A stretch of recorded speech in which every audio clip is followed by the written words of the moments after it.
Find that you're consciously thinking all the time of image?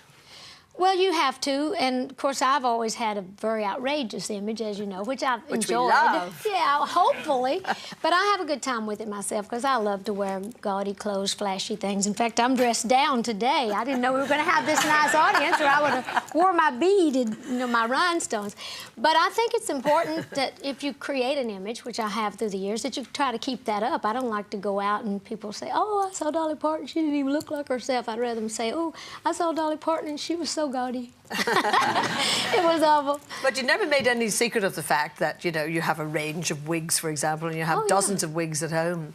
So it must be marvellous just to sort of leave it off and get it done. It's great. Somebody says, well, you know, how long does it take to do your hair? I said, I have no idea. I'm never there. Oh, my God. If I'm having a bad hair day, we'll call Bob. We'll see. But I enjoy the wigs because they're handy for me. My hair won't do what I want it to. And sometimes I'll wear my own hair, especially for photo shoots, but it takes a long time.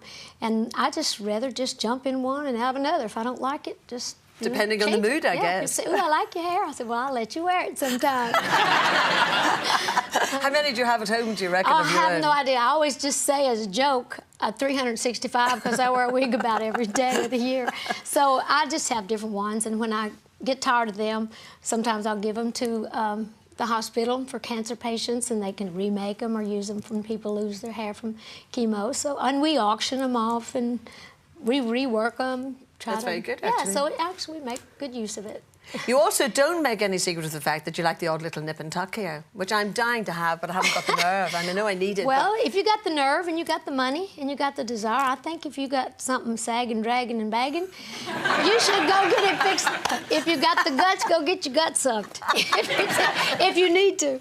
But I'm all for doing whatever it takes to make you feel good about yourself. Have you had that suction stuff, that liposuction? Oh, I ain't telling you everything. All right. But if I maybe you've had it put in places. Yeah.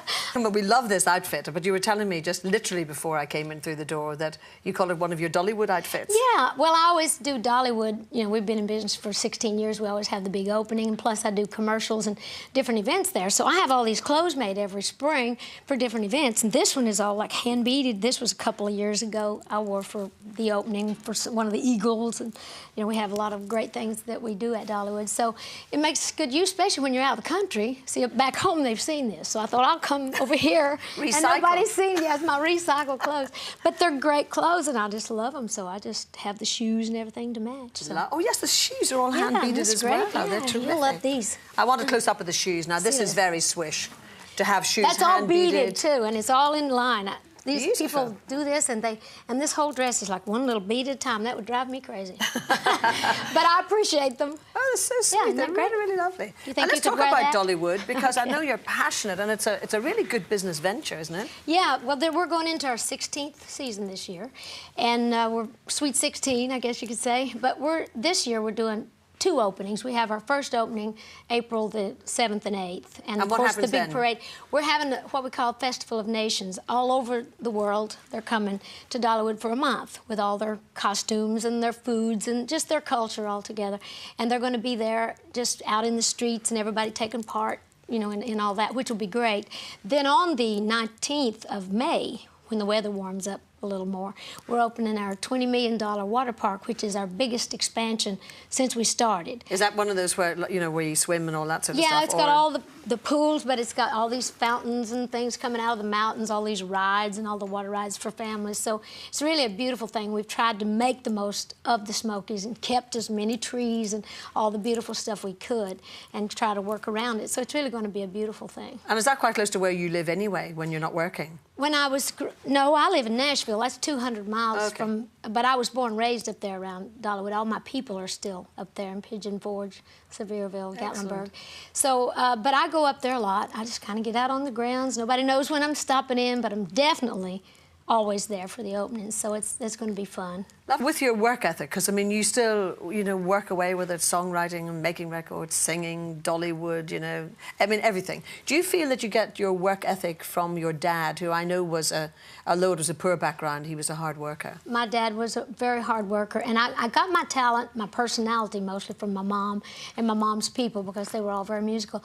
But, man, I lost my dad November the 12th. And yes, I'm really sorry about that. Yeah, well, he he didn't suffer long. He never had been sick, so it was really such a shock to us. And I didn't realize what a daddy girl I was till Daddy passed. But it's been hard for us. But I've been writing some nice songs about him, and I feel like he's very near me. What did he die from? He had a stroke. And it just was one of those really bad ones that he couldn't recover from. And had he continued to live in the area where you were brought up? Yes. My dad never could stand the thoughts of being anywhere else. He was very country, and my dad was never able to read and write, which is one of the reasons I wanted to really, work with the education, which we have.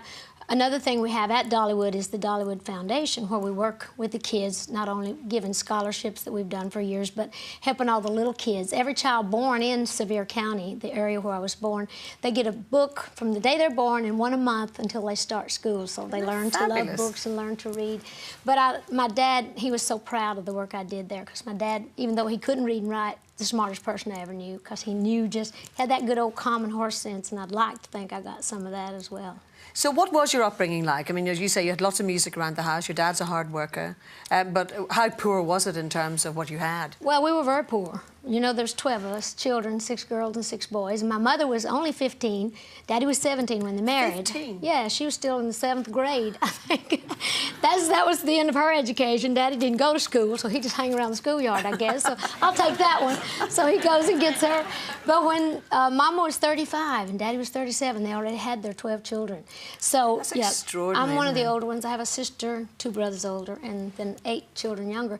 But we grew our own food. When I was in my early days, we lived without electricity there for many years, up in the mountains, and we all had to work. Outside toilets, I suppose? Oh, absolutely. We had running water when we'd run and get it down to the spring. But it was great. It's like people say, well, how did you live in a house like that with all those boys and no bathroom? I said, how did you take a bath? I said, well, we'd take a pan of water, we'd go into a room, we'd wash up as far as possible, then we'd wash down as far as possible, and when the boys cleared the room, we washed possible. That's how you do it. It's all strategy, really, yeah, isn't it? It is. But it was hard, but it was a sweet life. I think back on it now, the only thing I regret is that my mom and dad had to work so hard. But it was good for me. It's provided me with so many memories and so much material for songs. And as you get older, do you feel that all those values that you were given as a child, that really, that's what you've stuck by primarily? Absolutely. It's kept me sane. I never lost sight of home, never wanted to. I didn't leave the Smoky Mountains and my family because I was ashamed of where I was from or my people. I left because I wanted to travel. I felt like God had given me a talent and given me the opportunity to make the most of it. And so I just thought I wanted to do it, and I had a very open personality, more so than a lot of country people. But I just thought, well, this is what I'm supposed to do, and I just had it done before I realized, that, sure, as they say, I didn't know it couldn't be done till I'd already done it, but I realize now how fortunate and how lucky I've been.